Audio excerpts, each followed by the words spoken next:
ദൈവത്തിൻ്റെ അതിപരിശുദ്ധ നാമം വാഴ്ത്തപ്പെടുമാറാകട്ടെ. ക്രിസ്തയേശുവിൽ എല്ലാവർക്കും സ്നേഹവന്ദനം. നമ്മൾ വെളിപ്പാട് പുസ്തകം പഠിച്ചുകൊണ്ടിരിക്കുകയാണ്. അതിൻ്റെ 8-ാമത്തെ അധ്യായത്തിലേക്ക് എത്തിച്ചേർന്നിരിക്കുന്നു. സർവേശ്വരന്റെ കൃപയും സാന്നിധ്യവും നമ്മളോടൊപ്പം എപ്പോഴും ഉണ്ടായിരിക്കട്ടെ. കാരണം ഇന്ന് നമ്മൾ ജീവിക്കുന്നത് ദൈവത്തിൻ്റെ മഹത്വത്തിൻ്റെ കൃപയാലാണ്.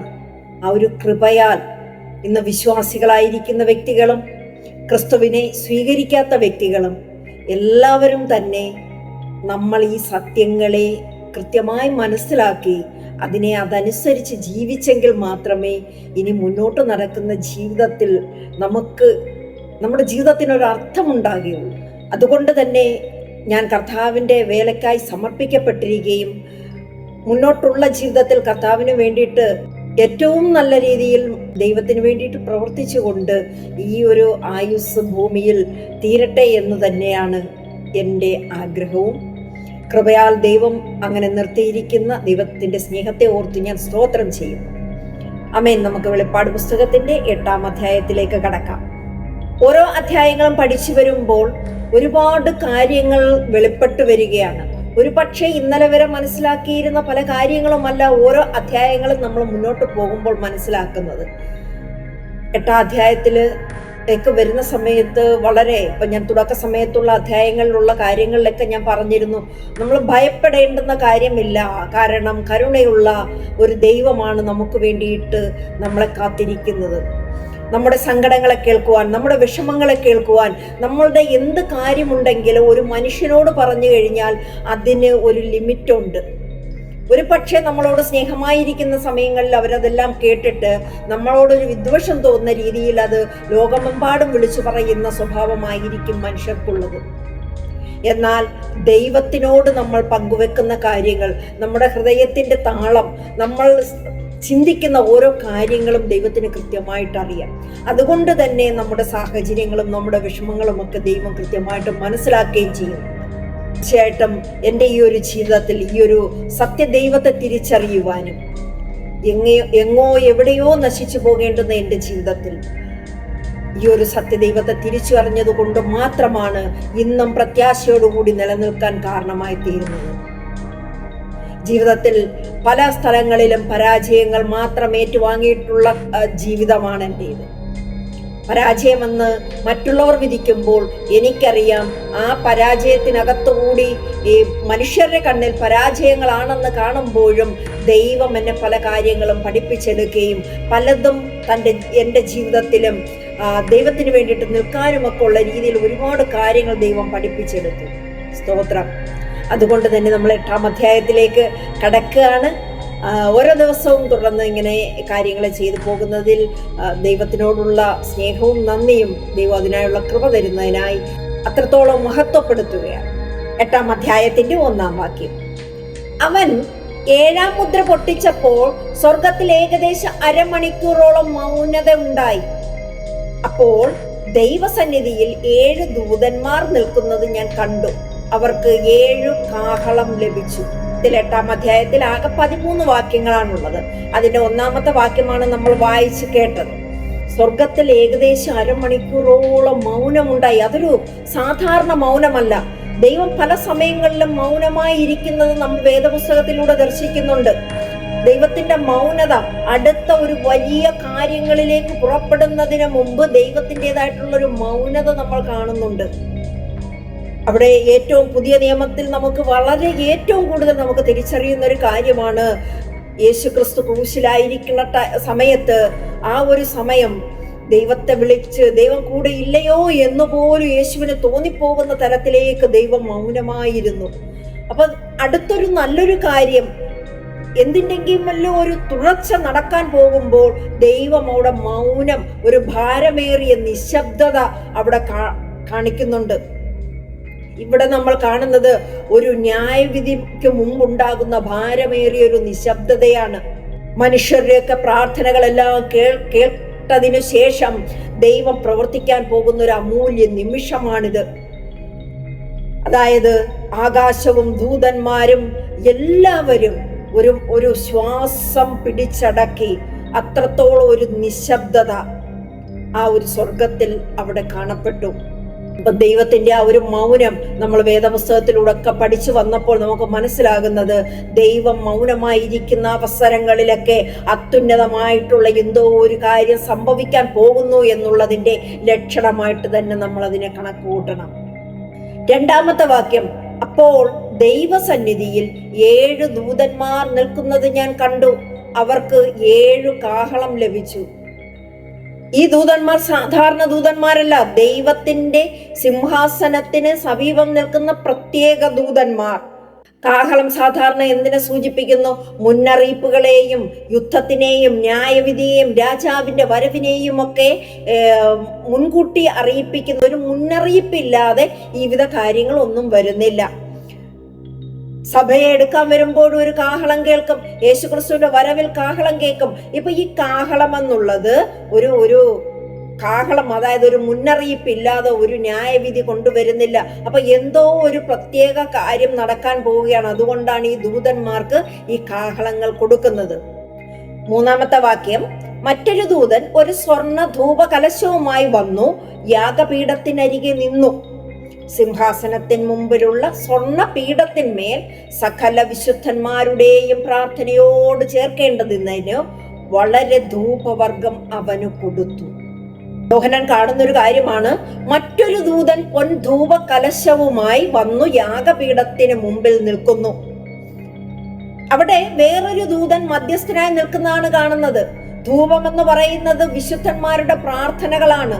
ഈ വിശുദ്ധന്മാരുടെ ധൂപകലശത്തിനകത്തിരിക്കുന്നത് വിശുദ്ധരുടെ, വിശ്വാസികളുടെ, നമ്മൾ പ്രാർത്ഥിച്ചിട്ടുള്ള ഓരോ പ്രാർത്ഥനകളും, ഭൂമിയിലുള്ള വിശ്വാസികളുടെ നിലവിളികളും പീഡിതരുടെ പ്രാർത്ഥനകളും, കർത്താവെ എത്ര കാലമാണ് ഇനി ഉള്ളത്, വിശ്വാസികളുടെ നിലവിളികൾ, ഇന്ന് നമ്മുടെ കഷ്ടങ്ങൾക്കും നമ്മുടെ പ്രാർത്ഥനകൾക്കും, നമ്മൾ മുറിയിൽ കയറിയിരുന്ന് കഥകടച്ച് കണ്ണീരോടുകൂടി പ്രാർത്ഥിച്ചിട്ടുള്ളതും, നമ്മുടെ കുടുംബത്തിന്റെ ആവശ്യങ്ങൾക്ക് വേണ്ടിയിട്ട് നമ്മൾ പ്രാർത്ഥിച്ചിട്ടുള്ളതും, നമ്മുടെ കൂട്ടു സഹോദരങ്ങളുടെ ജാതികളായിട്ട് നിൽക്കുന്ന യേശുക്രിസ്തുവിനെ സ്വീകരിക്കാതെ, രക്ഷയിലേക്ക് ഏറ്റുവരാതെ, ക്രിസ്തുവിന്റെ പ്രമാണങ്ങളെ പ്രമാണിക്കാതെ, സ്നാനത്തിലേക്ക് വരാതൊക്കെ നിൽക്കുന്ന അനേക സഹോദരീ സഹോദരന്മാരുണ്ട്. ഇവരെ ഓർത്തുള്ള കരച്ചിലുകൾ, ഇങ്ങനെയൊക്കെയുള്ള കരച്ചിലുകൾ ആ ധൂപ കലശത്തിനകത്തുണ്ട്.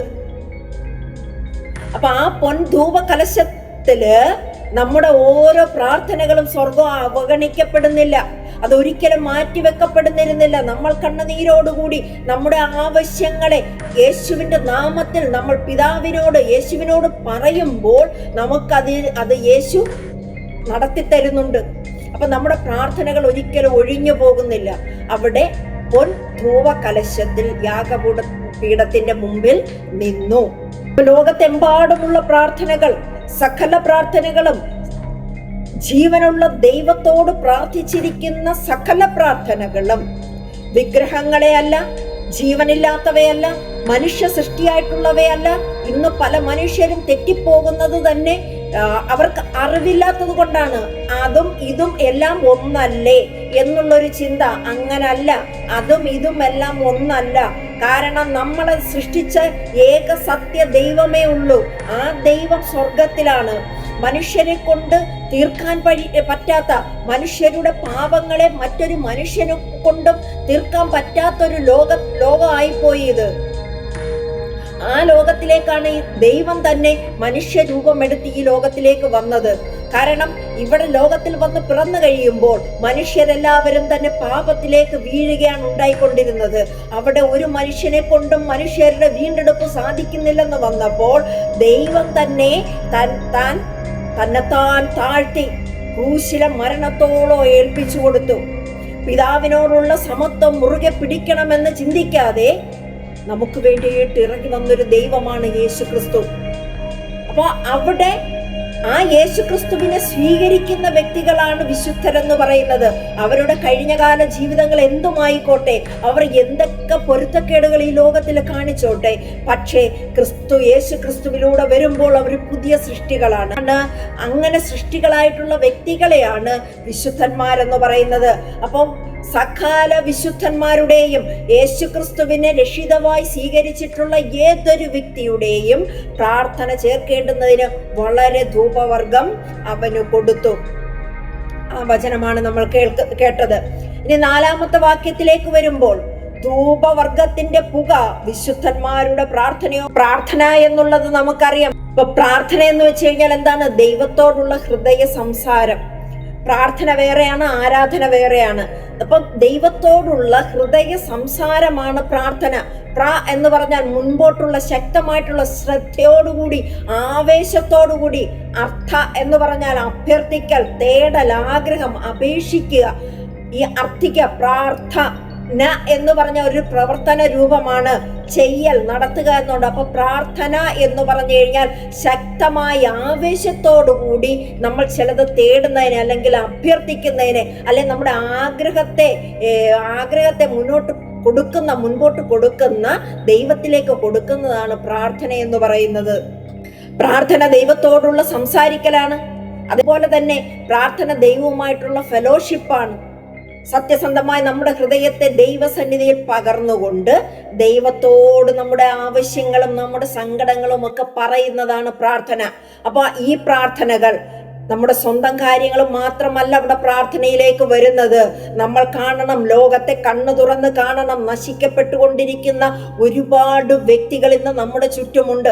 നമ്മുടെ ബന്ധുക്കളായിട്ട്, സുഹൃത്തുക്കളായിട്ട്, നമ്മുടെ പരിചയക്കാരായിട്ട്, നമ്മളുമായിട്ട് യാതൊരു പരിചയമില്ലാത്ത വ്യക്തികളായിട്ട് ഇന്ന് ഈ ലോകത്തിൽ വന്നിരിക്കുന്ന അനേക വ്യക്തികളും ഇന്ന് നാശത്തിന്റെ പാതയിലേക്ക് പോകുമ്പോൾ അവിടെ നമ്മൾ അവർക്ക് വേണ്ടിയിട്ടും പ്രാർത്ഥിക്കണം. നമ്മുടെ സ്വന്തം കാര്യങ്ങൾക്ക് വേണ്ടിയിട്ടും മാത്രമല്ല പ്രാർത്ഥന ഉണ്ടാകേണ്ടുന്നത്. അതായത് നമ്മൾ നിലവിളിക്കുമ്പോൾ സ്വർഗത്തിൽ ചലനം ഉണ്ടാകുന്നു. പലപ്പോഴും നമ്മൾ വേദപുസ്തകം പഠിച്ചു വരുമ്പോഴറിയാം, പല രാജ്യങ്ങളും പല വ്യക്തികളെയും ദൈവം ക്രോധത്തോടുകൂടി അവരെ നശിപ്പിച്ചു കളയാൻ വേണ്ടിയിട്ടിരിക്കുന്ന സമയത്ത് അവിടെ മാനസാന്തരം ഉണ്ടാകുകയും അവർ ദൈവത്തോട് നിലവിളിച്ചപ്പോൾ ദൈവത്തിന് അവിടെ മാറ്റം വന്നിട്ടുള്ള, ദൈവം അവിടെ അനർത്ഥം വരുത്താൻ ഉദ്ദേശിച്ചിരുന്ന സ്ഥലങ്ങളിലൊക്കെയും മാറ്റം വരുത്തിയിട്ടുള്ളത് നമ്മൾ കാണുന്നുണ്ട്. ഇനിയത്തെ മുന്നോട്ടുള്ള ജീവിതം എന്ന് പറയുന്നത് നമ്മൾ പലർക്കു വേണ്ടിയിട്ടും പ്രാർത്ഥിക്കേണ്ടുന്ന സമയം വരികയാണ്. കാരണം ദൈവത്തിന്റെ ക്രോധം ഭൂമിയിലേക്ക് വീഴാൻ പോകുമ്പോൾ അതിന്റെ കാഠിന്യത്തെ കുറയ്ക്കാൻ വേണ്ടിയിട്ട് ഒരുപാട് വ്യക്തികൾ ആ ക്രോധത്തിന് അടിമയായി പോകാതെ, ക്രോധത്തിലേക്ക് പെട്ടുപോകാതെ രക്ഷയുടെ അനുഭവത്തിലേക്ക് വരുന്നതിന് വേണ്ടിയിട്ടൊക്കെ നമ്മൾ പ്രാർത്ഥിക്കണം. അങ്ങനെ പ്രാർത്ഥിക്കുമ്പോൾ ദൈവത്തിന്റെ ഹൃദയത്തിലേക്ക് അത് സ്പർശിക്കുന്നുണ്ടാകാം. അപ്പൊ പ്രാർത്ഥനകൾ ദൈവത്തിന്റെ സിംഹാസനത്തിലേക്ക് നേരിട്ട് ചെന്ന് അത് ദൈവത്തിന്റെ ഹൃദയത്തെ സ്പർശിക്കുന്നു. നമ്മൾ നിലവിളിക്കുമ്പോൾ സ്വർഗത്തിൽ ചലനമുണ്ടാകും, ഉറപ്പായിട്ടും ഉണ്ടാകും. അപ്പൊ നമ്മൾ പ്രാർത്ഥിക്കണം. ഇവിടെ നമ്മൾ കണ്ടത് ആ ധൂപത്തിന്റെ പുക വിശുദ്ധരുടെ പ്രാർത്ഥനയോടുകൂടി ദൈവസന്നിധിയിലേക്ക് കയറി. അപ്പൊ നമ്മളുടെ ആത്മാർത്ഥമായിട്ടുള്ള ഹൃദയം തുറന്നിട്ടുള്ള, മറ്റുള്ള വ്യക്തികളെ ആലോചിച്ചു കൊണ്ടുള്ള, മറ്റുള്ളവർക്ക് വേണ്ടിയിട്ടുള്ള പ്രാർത്ഥനകൾ, ഇതെല്ലാം ദൈവത്തിന്റെ സന്നിധിയിലേക്ക്. അവിടെ ഒരുപാട് വ്യക്തികളുടെ പ്രാർത്ഥനകൾ വരുന്നുണ്ട്. നമ്മൾ മനസ്സിലാക്കി കഴിഞ്ഞ കുറേ രക്തസാക്ഷികളുണ്ട്, യേശുവിന് വേണ്ടിയിട്ട് ജീവത്യാഗം ചെയ്തിട്ടുള്ള വ്യക്തികളുണ്ട്. ഇവരുടെയൊക്കെ പ്രാർത്ഥനകൾ ഇനിയും അനേകർ ആരൊക്കെയോ പ്രാർത്ഥിച്ചതിന്റെ ഫലമായിട്ടാണ് ഇന്ന് ഞാനും വിശ്വാസികളായിട്ടുള്ള യേശുവിന്റെ രക്ഷ അറിഞ്ഞിട്ടുള്ള പല വ്യക്തികളും ഇന്ന് യേശുവിലേക്ക് വന്നിരിക്കുന്നത്.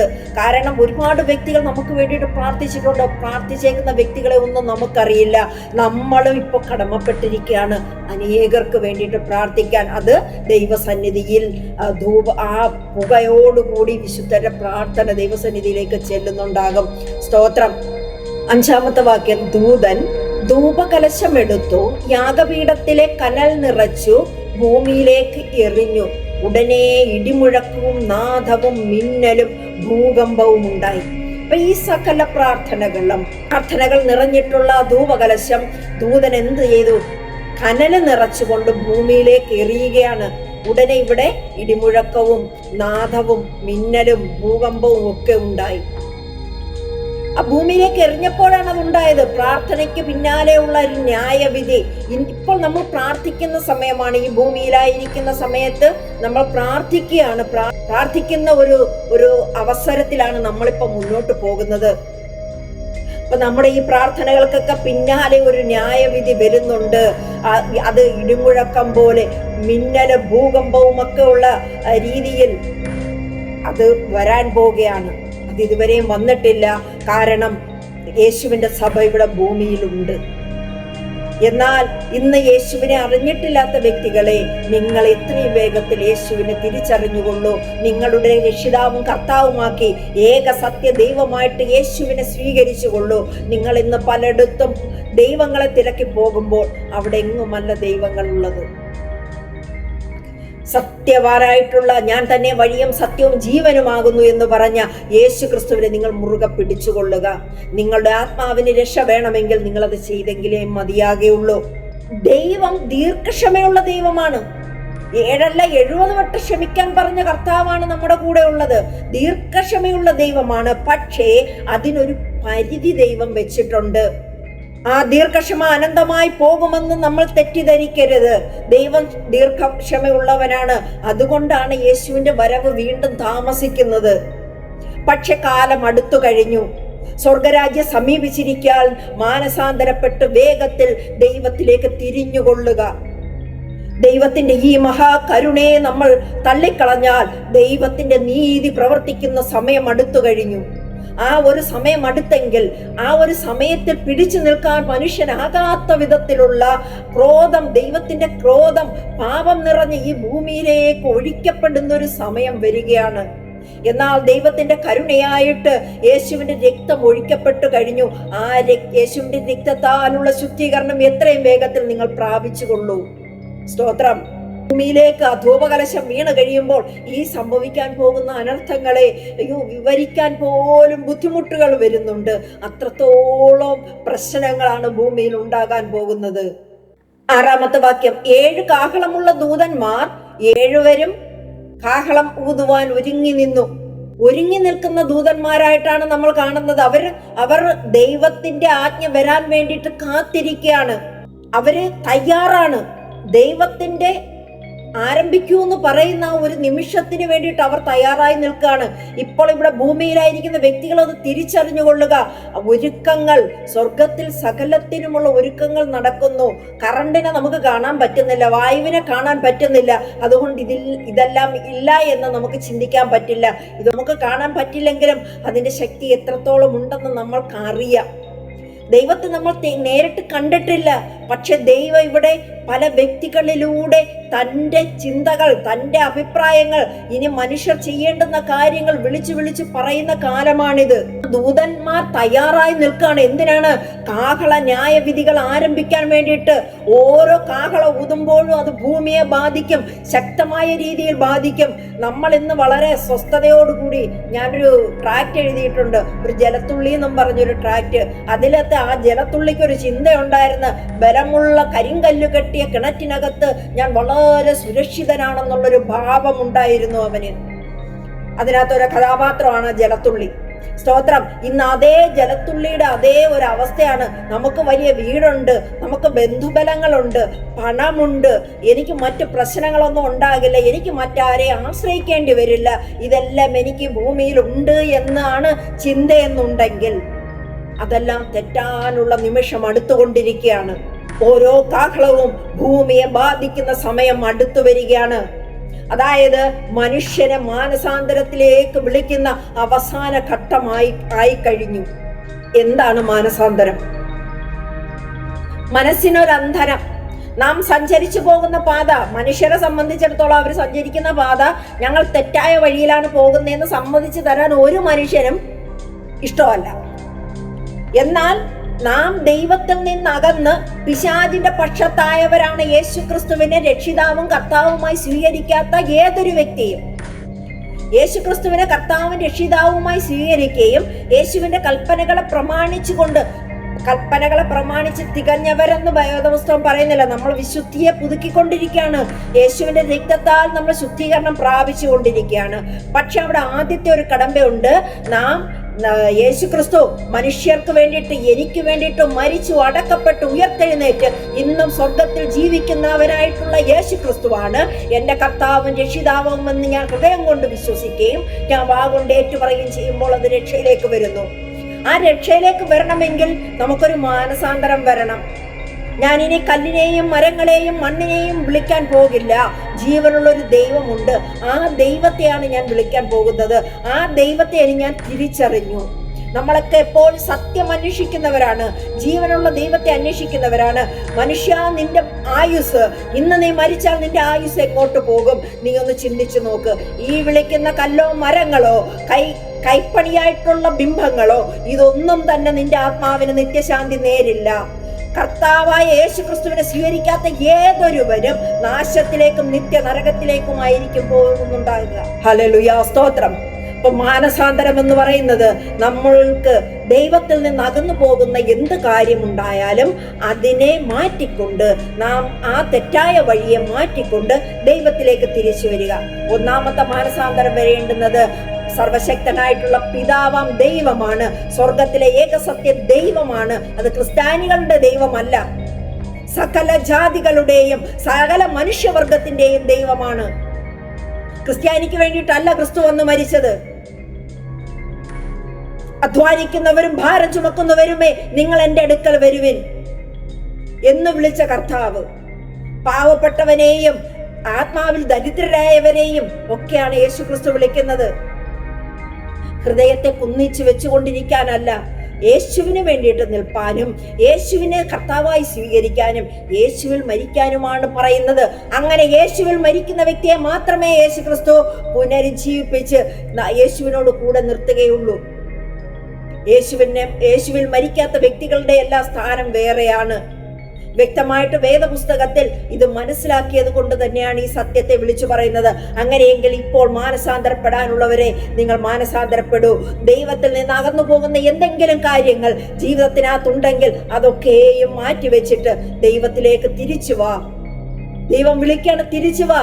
അപ്പാന്നൊരു വിളിച്ചു കഴിഞ്ഞാൽ എന്താ മകനെ, എന്താ മകളെ എന്ന് തിരിച്ചു വിളി കേൾക്കാൻ വേണ്ടിയിട്ട് കൊതിച്ചിരിക്കുന്ന ഒരു പിതാവാം ദൈവ സ്വർഗത്തിലുണ്ട്.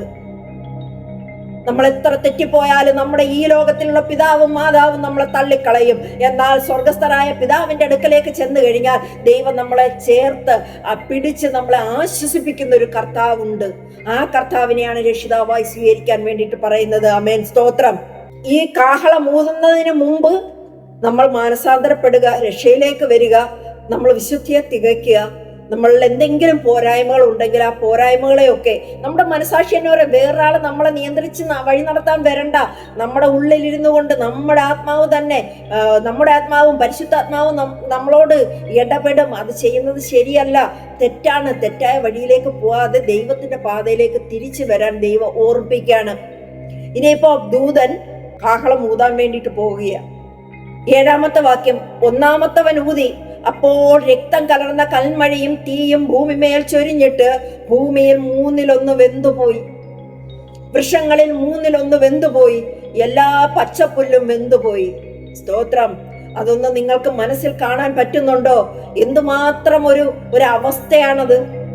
അവിടെ കൽമഴയും തീയും രക്തം കലർന്നത് ഭൂമിയിൽ വീഴുകയാണ്. രക്തത്തോടുകൂടി രക്തം കലർന്നുകൊണ്ട് ഭൂമിയിലേക്ക് വീഴുമ്പോൾ ഭൂമിയുടെ 1/3 നശിക്കുന്നതായിട്ടാണ് നമ്മൾ അവിടെ കാണുന്നത്. യേശുവിനെ രക്ഷിതാവായി സ്വീകരിക്കാതെ ആ മരണത്തിലേക്ക് പെട്ടുപോകുന്ന വ്യക്തികൾ ഉണ്ടെങ്കിൽ ആലോചിച്ച് നോക്കൂ, നിത്യനാശമാണ്. പിന്നെ നിങ്ങളുടെ ആത്മാവിനൊരു മോചനമില്ല, നിങ്ങളുടെ ദേഹിക്കൊരു മോചനമില്ല, ദേഹത്തിനൊരു മോചനമില്ല. നിത്യ നരകാഗ്നിയിൽ പോയി കിടക്കേണ്ടുന്ന അവസ്ഥയാണുള്ളത്. ആ ഒരു അവസ്ഥയിലേക്ക് പോകാതെ യേശുവിനെ ഈ കാഹളം ഊതുന്നതിന് മുമ്പ് അതിന് നമുക്ക് സമയം അറിയില്ല.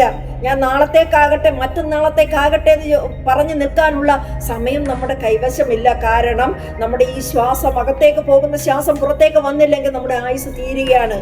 ഭൂമിയുടെ 1/3 നശിക്കുന്നു, മരങ്ങളുടെ 1/3, പച്ചപ്പുല്ല് എല്ലാം. ഇങ്ങനെ സകല ഫലപുഷ്ടമായി നിൽക്കുന്ന ഈ ഒരു ഭൂമിയെ 1/3 നാശത്തിലേക്ക് കൊണ്ടുപോകുന്ന ഒരു അവസ്ഥയാണ് ആ ഒരു വചനത്തിലൂടെ നമ്മൾ മനസ്സിലാക്കുന്നത്. പ്രകൃതിയെയും മനുഷ്യനെയും പോഷിപ്പിക്കുന്ന, അല്ലെങ്കിൽ അവരുടെ ജീവനത്തിനായിട്ടുള്ള സകല കാര്യങ്ങൾക്കും തകർച്ച അവിടെ ഉണ്ടാകുന്നു.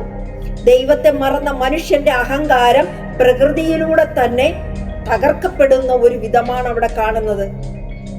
കൊറോണ വന്നപ്പോ ചക്കയും കൊണ്ടിരുന്ന് ചക്കക്കൂട്ടാൻ, ചക്കയെറിശ്ശേരി, ചക്കക്കുരു തീയല്, ചക്കക്കുര, അങ്ങനെ സകലത മടല് പോലും വെറുതെ വിടാതെ കണ്ട് നമ്മൾ നിന്നു. പ്രകൃതി അന്നേരം നമുക്കത് അനുവദിച്ച് നൽകി. ആലോചിച്ച് നോക്കൂ, ഇങ്ങനെ ആ ഒരു കൊറോണ എന്ന് പറയുന്ന ഒരു അവസ്ഥ വന്നപ്പോൾ ഈ ലോകത്തിന്റെ ഗതി എന്തായി മാറിയെന്ന്.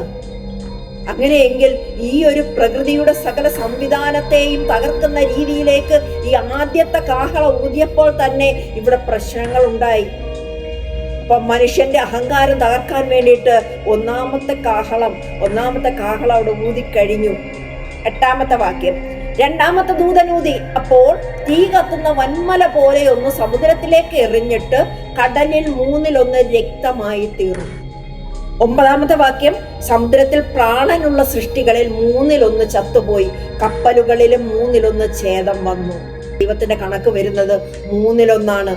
അവിടെ നമ്മൾ നോക്കുക, 8-9 വാക്യങ്ങളിലൂടെ 2-ാം കാഹളം വന്നപ്പോൾ തീ കൊളുത്തുന്ന വലിയ മല പോലുള്ള ഒന്ന് കടലിലേക്ക് വീഴുകയാണ്. കടലിന്റെ 1/3 രക്തമായിട്ട് മാറുകയാണ്. കടലിനകത്തുള്ള ജീവികളിൽ 1/3 മരിച്ചു പോകുന്നു. നമുക്കറിയാം, ഒരുപാട് വ്യക്തികൾ കടലിലൂടെ ജീവിക്കുന്ന കുറേയേറെ കാര്യങ്ങൾ നടക്കുന്നുണ്ട്. മൊത്തത്തിൽ ഭൂമിയുടെ സന്തുലനാവസ്ഥ തന്നെ മാറ്റം വരികയാണ് കടലിന് ഇത്രത്തോളം പ്രശ്നമാകുന്ന സമയത്ത്. അപ്പൊ അതില് 1/3 രക്തമായിട്ടങ്ങ് മാറുകയാണ്. ഒന്ന് ആലോചിച്ച് നോക്ക്, അതിൽ വീഴുന്ന മത്സ്യങ്ങൾ പിന്നെ മനുഷ്യൻ കഴിക്കാൻ വേണ്ടിയിട്ട് എടുക്കൂ. ബാക്കി ജീവിച്ചിരിക്കുന്ന വ്യക്തികൾ മൊത്തത്തിൽ അവിടെ 1/3 മരിച്ചു പോയാൽ പോലും 1/3 സകലത്തിന് നാശം വരുമ്പോൾ മനുഷ്യർക്കാണ് ഈ ഇത്രത്തോളം കഷ്ടപ്പാടുകൾ പിന്നീട് വരുന്നത്. വ്യാപാരം, സാമ്പത്തിക വ്യവസ്ഥ തകരുന്നു. കപ്പലിന്റെ ഛേദത്തോടു കൂടി തന്നെ സാമ്പത്തിക വ്യവസ്ഥ തകരുന്നു. കാരണം വ്യാപാരങ്ങൾ നടക്കാതാകുന്നു. കപ്പലിന് 1/3 ഛേദം വരികയാണ്. അപ്പൊ അത്രത്തോളം രീതിയിൽ പണവും വ്യാപാരവും ശക്തികളും എല്ലാം ഒറ്റ നിമിഷം കൊണ്ട് ഇല്ലാതാകുന്ന ഒരു സമയമാണ് ഈ 2-ാമത്തെ കാഹളം ഊതുമ്പോൾ സംഭവിക്കുന്നത്. 10-ാം വാക്യം, 3-ാമത്തെ ദൂതൻ ഊതി, അപ്പോൾ ദീപം പോലെ ജ്വലിക്കുന്ന ഒരു മഹാനക്ഷത്രം ആകാശത്ത് നിന്ന് വീണു. നദികളിൽ 1/3 നീരുറവകളിന്മേലും ആയിരുന്നു വീണത്. 11, ആ നക്ഷത്രത്തിന് കാഞ്ഞിരം എന്നു പേർ. വെള്ളത്തിൽ 1/3 കാഞ്ഞിരം പോലെയായി. വെള്ളം കയ്പായതിനാൽ മനുഷ്യർ പലരും മരിച്ചുപോയി. വെളിപ്പാട് പുസ്തകത്തിന്റെ 8-ാം അധ്യായം 10-11 വാക്യമാണ് നമ്മളിപ്പോ വായിച്ചത്. 3-ാമത്തെ കാഹള ഊതി മൊത്തം കയ്പായി മാറുകയാണ്. ആളുകൾ മരിച്ചു മാറുന്നു. പാപത്തിന്റെ ഫലമെന്നോണം അവിടെ മനുഷ്യർക്ക് വെള്ളം കിട്ടാതെ, നല്ല ദാഹജലം കിട്ടാതെ വെള്ളം കയ്പായി മാറുകയും ഒരുപാട് വ്യക്തികൾ മരണത്തിലേക്ക് പോവുകയും ചെയ്യുന്നുണ്ട്. നമുക്കറിയാം, വെള്ളമില്ലാതെ മനുഷ്യന് അധികം ജീവിച്ചിരിക്കാൻ പറ്റില്ല. നമ്മൾ ഭക്ഷണമില്ലെങ്കിൽ പോലും കുറെ കാലം ജീവിച്ച് മുന്നോട്ട് പോകും. എന്നാൽ വെള്ളമില്ല എങ്കിൽ നമ്മുടെ ശരീര അവയവങ്ങളെല്ലാം തന്നെ ശുദ്ധീകരണം നടക്കാതെ വേഗത്തിൽ തന്നെ നാശത്തിലേക്ക് പോവുകയാണ് ഉണ്ടാകുന്നത്. ഡീഹൈഡ്രേഷൻ വന്ന് ശരീരം നിർജ്ജലീകരണം വന്ന് ശരീരം മോശാവസ്ഥയിലേക്ക് പോയി മരണപ്പെടും. കുറെ പേർ ഈ വെള്ളം കുടിക്കുന്നത് കൊണ്ട് മരിച്ചു പോകും. അങ്ങനെയൊക്കെയുള്ള രീതിയിൽ ജനങ്ങളിൽ ഒരുപാട് പേര് നാശത്തിലേക്ക്, മരണത്തിലേക്ക് പോകുന്നു. മനസ്സിലാക്കുക, ദൈവമില്ലാത്ത അറിവും ശാസ്ത്രവും എല്ലാം മനുഷ്യനെ നശിപ്പിക്കും. ഏത് കാര്യവും ശാസ്ത്രം നല്ലതാണ്, അറിവുകൾ നല്ലതാണ്, ജ്ഞാനം നല്ലതാണ്. പക്ഷെ അത് ദൈവമില്ലാതെ, ദൈവത്തെ മാറ്റി നിർത്തിയിട്ട് ഇതൊക്കെ മനുഷ്യരുടേതായിട്ടുള്ള ബുദ്ധിയിൽ വന്ന കാര്യങ്ങൾ. മനുഷ്യന് ഈ ബുദ്ധി എങ്ങനെ വന്നു? ദൈവം തന്നതുകൊണ്ടാണ് മനുഷ്യന് ബുദ്ധിയുള്ളത്. അത് ചിലരെടുത്ത് പ്രവർത്തിപ്പിക്കുന്നു, കൂടുതൽ കണ്ടുപിടുത്തങ്ങൾ ചെയ്യുന്നു. പക്ഷെ എങ്ങനെയായിരുന്നാലും ശാസ്ത്രത്തെ നോക്കൂ, ചരിത്രത്തെ നോക്കൂ, ഹിസ്റ്ററി പഠിക്കൂ എന്നുള്ള രീതിയിൽ നമ്മൾ ഇരുന്ന് കഴിഞ്ഞാൽ, നമ്മൾ പലപ്പോഴും സുവിശേഷം പറഞ്ഞുകൊണ്ട് നമ്മളുടെ വരുന്ന വ്യക്തികളുടെ അടുക്കൽ നമ്മൾ ഇങ്ങനെ അങ്ങ് എന്തോ അവരെ ഉത്തരം മുട്ടിച്ച് കഴിയുമ്പോൾ എന്തോ ഭയങ്കര സന്തോഷം കണക്കാണ്. ഈ ഉത്തരം മുട്ടിക്കുമ്പോൾ സഹോദര സഹോദരി, നിങ്ങളുടെ ആത്മാവിനെയാണ് നിങ്ങൾ നഷ്ടപ്പെടുത്തി കളയുന്നത്. നിങ്ങൾ തോൽപ്പിക്കുന്നത് ഈ എതിരിലിരിക്കുന്ന വ്യക്തിയെ അല്ല, നിങ്ങൾ നിങ്ങളെ തന്നെയാണ് തോൽപ്പിക്കുന്നത്. അപ്പൊ ശാസ്ത്രം പോലും മനുഷ്യനെ നശിപ്പിച്ച് കളയുന്ന ഒരവസ്ഥയാണ് ഈ 10-11 വാക്യങ്ങളിലൂടെ നമ്മൾ മനസ്സിലാക്കുന്നത്. കാഞ്ഞിരം പോലെ കയ്ക്കുന്ന ആ കാഞ്ഞിരത്തിന്റെ അവസ്ഥ ഒരു പക്ഷേ പുതു തലമുറയ്ക്ക് അത് അറിയില്ലായിരിക്കാം. കാഞ്ഞിരത്തിന്റെ എവിടെ തൊട്ടിരുന്നാലും എല്ലാം കയ്പാണ്. ഇലയ്ക്ക് കയ്പാണ്, വേരിന് കയ്പാണ്, തടിക്ക് കയ്പാണ്, എന്തുവാണേലും കാഞ്ഞിരത്തിന്റെ വിറവിട്ട് നമ്മൾ പാചകം ചെയ്താൽ ആ പാചകം ചെയ്യുന്നത് പോലും കഴിക്കും. അത്രത്തോളം ഉള്ളതാണ് കാഞ്ഞിരം എന്ന് പറയുന്നത്. അപ്പൊ അതേപോലെ കയ്പുള്ള ഒരു രീതിയിലേക്ക് വെള്ളം മാറും എന്നാണ് ഈ ഒരു വചനം നമ്മളെ ഓർപ്പിക്കുന്നത്. 12-ാമത്തെ വാക്യം, 4-ാമത്തെ ദൂതൻ ഊതി, അപ്പോൾ സൂര്യനിൽ 1/3 ചന്ദ്രനിൽ 1/3 നക്ഷത്രങ്ങളിൽ 1/3 ബാധ തട്ടി. അവയിൽ 1/3 ഇരുണ്ടുപോയി, രാവും പകലും 1/3 വെളിച്ചമില്ലാതെയായി. സൂര്യന്റെയും ചന്ദ്രന്റെയും നക്ഷത്രങ്ങളുടെയും 1/3 ഇരുണ്ടുമാറി. വെളിച്ചം കുറഞ്ഞു വന്നു, സമയം തെറ്റുന്നു. ഇങ്ങനെയുള്ള സാഹചര്യങ്ങളെല്ലാം ഈ ഭൂമിക്ക് ഉണ്ടാകാൻ പോവുകയാണ്. മൊത്തത്തിൽ 24 മണിക്കൂർ എന്നുള്ളത് പകലും കുറഞ്ഞ് വെളിച്ചം കുറഞ്ഞു വരുന്നു, രാത്രി കൂടി വരുന്നു. ഇങ്ങനെയൊക്കെയുള്ള അവസ്ഥകളിലേക്ക് മാറിപ്പോകുന്ന, ഇരുണ്ടുപോകുന്ന ഒരു കാലത്തിലേക്ക് വരികയാണ്. അവിടെ നമ്മൾ മനസ്സിലാക്കേണ്ടുന്ന ഒരു കാര്യം, സത്യം മറഞ്ഞു പോകുന്നു, വഴിതെറ്റൽ വർദ്ധിക്കുന്നു. ക്രിസ്തുവില്ലാത്ത ലോകം ഇരുട്ടിലേക്കാണ് പോകുന്നത്. ഇന്ന് നിങ്ങളുടെ ഉള്ളിൽ ക്രിസ്തു ഉണ്ടെങ്കിൽ നിങ്ങൾ വെളിച്ചത്തിലേക്കാണ് നടക്കുന്നത്. നിങ്ങളുടെ ഉള്ളിൽ ക്രിസ്തു ഇല്ല എങ്കിൽ, നിങ്ങൾ ക്രിസ്തുവിനെ ഏറ്റെടുത്തിട്ടില്ല എങ്കിൽ നിങ്ങളുടെ ജീവിതവും ഇരുട്ടിലാകും. ഭൂമി ഇരുട്ടിലാകാൻ പോകുന്നത് പോലെ തന്നെ നിങ്ങളുടെ ജീവിതവും ഇരുട്ടിലേക്ക് പോയിക്കൊണ്ടിരിക്കുകയാണ്. ഇന്ന് തന്നെ, ഇപ്പോൾ തന്നെ ഈ ഒരു വീഡിയോ നിങ്ങൾ കാണുമ്പോൾ തന്നെ നിങ്ങൾ ക്രിസ്തുവിനെ ഏറ്റെടുത്തോളൂ. അവസാനത്തെ വാക്യം, 13-ാം വാക്യം, അനന്തരം ഒരു കഴുക്, ഇനി കാഹളം ഊതുവാനുള്ള 3 ദൂതന്മാരുടെ കാഹളനാദം ഹേതുവായി ഭൂവാസികൾക്ക് കഷ്ടം കഷ്ടം കഷ്ടം എന്നുറക്ക വിളിച്ചു പറഞ്ഞുകൊണ്ട് ആകാശമധ്യേ പറക്കുന്നത് ഞാൻ കാണുകയും കേൾക്കുകയും ചെയ്തു. മക്കളെ, ഒരു കാര്യം ആലോചിക്കൂ, ഇതുവരെ കണ്ടതും കഷ്ടമാണ്.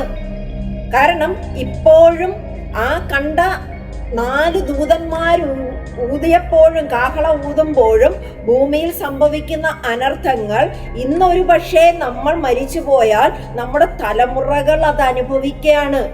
പക്ഷെ ഇന്ന് ക്രിസ്തുവിനെ അറിഞ്ഞ് നമ്മളൊന്ന് തുടങ്ങി വെച്ചാൽ അതിൻ്റെ അടുത്തത് കുഞ്ഞുങ്ങളത് ഏറ്റെടുത്തുകൊള്ളും.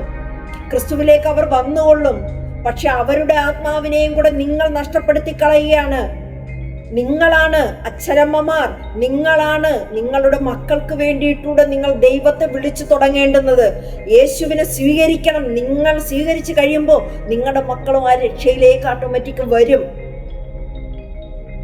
ഇപ്പൊ 13-ാമത്തെ വാക്യത്തില് ആ കഷ്ടം കഷ്ടം കഷ്ടം എന്നുള്ള ആ വാക്കുകൾ കേൾക്കുമ്പോൾ തന്നെ നമുക്ക് അത്രത്തോളം ഭീതി ഉള്ളിൽ നിറയുകയാണ്. ദൈവത്തിന്റെ അവസാന മുന്നറിയിപ്പ്, ഇതിലും ഭീകരമായിട്ടുള്ള കാഹളങ്ങൾ വരാനുണ്ട്. അടുത്തടുത്ത അധ്യായങ്ങൾ നമ്മൾ പഠിക്കുമ്പോൾ മനസ്സിലാക്കും. ഒരു 7-ാമത്തെ അധ്യായം വരെ വായിച്ചപ്പോഴൊക്കെയും നമുക്ക് അത്രയും ഭയമില്ലായിരുന്നു. നമ്മളിൽ ചില കുറ്റങ്ങളൊക്കെ യേശു ചൂണ്ടിക്കാണിക്കുമ്പോഴും നമുക്കൊരു സന്തോഷമുണ്ട്. നമ്മൾ കർത്താവിനുള്ളിൽ തന്നെയാണ്. ഞാൻ ശരിയാണ്, ഇനി ഞാൻ കുറച്ചുകൂടെ ഗുണപ്പെടാനുണ്ട്, കുറച്ചുകൂടെ ഞാൻ ശരിയായി വരാനുണ്ട്. കർത്താവ് നമ്മളെ അതെല്ലാം ഓർമ്മപ്പെടുത്തി തന്നു. എന്നാൽ ഇവിടെ 8-ാമത്തെ അധ്യായത്തിലേക്ക് വരുമ്പോൾ മനുഷ്യർ പിന്നീട് അനുഭവിക്കാൻ പോകുന്ന കഷ്ടങ്ങളുടെ ഒരു തീച്ചൂള നമ്മളിവിടെ കാണുകയാണ്. ദൈവത്തിന്റെ അവസാനത്തെ മുന്നറിയിപ്പ്, ഇതിലും വലിയ കാഹളങ്ങൾ ഇനിയും വരാനുണ്ട്. ഇത് നമ്മൾ ആലോചിച്ച് നോക്കുക. ദൈവത്തിന്റെ ക്രൂരതയല്ലത്. കാരണം ഇത് നീതിയാണ്. ഇത് സംഭവിച്ചേ പറ്റൂ. ഈ നീതി, ദൈവം നമുക്ക് തന്ന രക്ഷ നമ്മൾ ഗണ്യമാക്കാതെ പോയാൽ, നമ്മൾ അതിനെ ഏറ്റെടുക്കാതെ പോയാൽ, ദൈവത്തിന്റെ നീതി വെളിപ്പെടുന്ന സമയത്ത് നിങ്ങൾ അറിയാതെ അതിനേക്ക് വീണു പോവുകയാണ്. ആ നീതിയെ നിങ്ങൾ മുറുകെ പിടിച്ചുകൊള്ളുക, രക്ഷയെ മുറുകെ പിടിച്ചുകൊള്ളുക. ഈ ഒരു കഷ്ടത്തിലേക്ക് വീണു പോകരുതേ. സഹോദര സഹോദരി, എനിക്ക് പറയാനുള്ള ഒരു കാര്യം ഇതാണ്. നമ്മുടെ പ്രാർത്ഥനകൾ കേൾക്കുന്ന ദൈവമാണ്, ദീർഘക്ഷമ കാണിക്കുന്ന ദൈവമാണ്, പക്ഷേ നീതി ഉപേക്ഷിക്കാത്ത ദൈവമാണ്. ഇപ്പോൾ സമയമുണ്ട്. ഇപ്പോൾ കൃപയുടെ വാതിൽ തുറന്നിരിക്കുകയാണ്. ആ കൃപയുടെ വാതിൽ തുറന്നിരിക്കുന്ന സമയത്ത് നമ്മൾ യേശുവിനെ മുറുകെ പിടിച്ചുകൊള്ളുക, യേശുവിനെ മുറുകെ പിടിച്ചുകൊള്ളുക. കാരണം നിങ്ങൾക്ക് ഇന്നിത് കേൾക്കാൻ പറ്റുന്നുണ്ടെങ്കിൽ, ഇന്ന് കാണാൻ പറ്റുന്നുണ്ടെങ്കിൽ അത് ദൈവത്തിന്റെ ഒരു കൃപയാണ്. പക്ഷെ അത് നഷ്ടമാക്കി കളഞ്ഞാൽ ഒരു പക്ഷേ നിങ്ങൾ വിചാരിക്കുന്നുണ്ടാകാം, ഇങ്ങനെ കുറെ ആൾക്കാരിരുന്ന് പറയുന്നു, അവർക്ക് എന്തോ വേറെ എന്തൊക്കെയോ നന്മകളും പ്രതിഫലങ്ങളും ഉണ്ടായിട്ടാണെന്ന്. പ്രതിഫലമുണ്ട്, ഇല്ലാന്ന് ഞാൻ പറയുന്നില്ല, പ്രതിഫലമുണ്ട്. ഒരു പാപി മാനസാന്തരപ്പെടുമ്പോൾ അതിന് കാരണക്കാരായിട്ടുള്ള വ്യക്തികളെ ദൈവം അവിടെ ഏറ്റവും നല്ല രീതിയിൽ അവർക്കുള്ള പ്രതിഫലം ദൈവം ഒരുങ്ങിയിട്ടുണ്ട്. പക്ഷേ അതിലെല്ലാം ഉപരിയായിട്ട് എനിക്ക് എൻ്റെ ഹൃദയത്തിൽ തോന്നുന്നൊരു കാര്യം, കാരണം നമ്മൾ ഇന്ന് ഈ ലോകത്തിൽ ഒരുപാട് നമ്മൾ ഒലിപ്പിച്ച് പ്രകടിപ്പിച്ച് കാണിച്ചില്ലെങ്കിലും ഒരുപാട് വ്യക്തികളെ എനിക്ക് ഹൃദയം കൊണ്ട് ഇഷ്ടമുണ്ട്. ഒരുപാട് വ്യക്തികളെ, അറിയുന്നവരും അറിയാത്തവരും ഒക്കെ വ്യക്തികളായിരുന്നാലും സകല മനുഷ്യരും തെറ്റിക്കൊണ്ടിരിക്കുന്നവരും ഇന്ന് യേശുവിൻ്റെ പിതൃത്വത്തെ ചൊല്ലി വരെ ചോദ്യം ചെയ്യുന്ന വ്യക്തികളാണെങ്കിൽ പോലും നീയും ദൈവത്തിൻ്റെ സൃഷ്ടിയാണ്, നിന്നെക്കുറിച്ച് പോലും എനിക്കൊരു ആത്മഭാരമുണ്ട്, നിന്റെ ഉള്ളിൽ ഒരു ആത്മാവുണ്ട്, നിന്റെ മൂക്കിനകത്തേക്ക് ശ്വാസം തന്നിരിക്കുന്നത് ജീവനുള്ള പിതാവിന്റെ ശ്വാസമാണ്. ആ ശ്വാസം വന്നേക്കുന്ന നിന്റെ ഉള്ളിലുള്ള ആത്മാവ് നഷ്ടപ്പെട്ടു പോകുന്നത് എനിക്ക് വിഷമമുണ്ട്. ഞാൻ അതങ്ങനെ മനസ്സിലാക്കുമ്പോൾ സ്വർഗസ്ഥനായ പിതാവിന് ഏറ്റവും വലിയ വിഷമമുണ്ട്. സ്തോത്രം. അങ്ങനെ നഷ്ടപ്പെട്ടു പോകുന്ന ദൈവസഭയെ പീഡിപ്പിക്കുന്നതായിക്കോട്ടെ, ദൈവമക്കളെ പീഡിപ്പിക്കുന്നവരായിക്കോട്ടെ, ദൈവത്തെ തള്ളിപ്പറയുന്നവരായിക്കോട്ടെ, ആരായിരുന്നാലും അവരുടെ എല്ലാ ഉള്ളിൽ ആത്മാവുണ്ട്. ആ ആത്മാവിനെ രക്ഷിക്കപ്പെടണമെങ്കിൽ, ആത്മാവിന് നിത്യജീവൻ കിട്ടണമെങ്കിൽ, നിത്യജീവന്റെ പുസ്തകത്തിൽ ജീവപുസ്തകത്തിൽ പേരെഴുതി കാണണമെങ്കിൽ യേശുവിനെ കർത്താവെന്ന് വിശ്വസിക്കണം. കർത്താവിന്റെ പിതൃത്വത്തെ ചോദ്യം ചെയ്തിട്ടോ, കർത്താവിന്റെ ജീവിതത്തെ ചോദ്യം ചെയ്തിട്ടോ, നിങ്ങളോട് സുവിശേഷം പറയുന്നവരെ ചോദ്യം ചെയ്തിട്ടോ കഥയില്ല. ഈ ഒരു കർത്താവിനെ നമ്മൾ, ഈ ഒരു രക്ഷയെ ഗണ്യമാക്കാതെ നമ്മൾ ഒഴിഞ്ഞു പോകരുത്. ഇവിടെ മതം സ്ഥാപിക്കണ്ട, ജാതി സ്ഥാപിക്കണ്ട, ഇവിടെ വേറൊന്നും വേണ്ട. നിങ്ങൾ ദൈവത്തെ തിരിച്ചറിഞ്ഞാൽ മതി.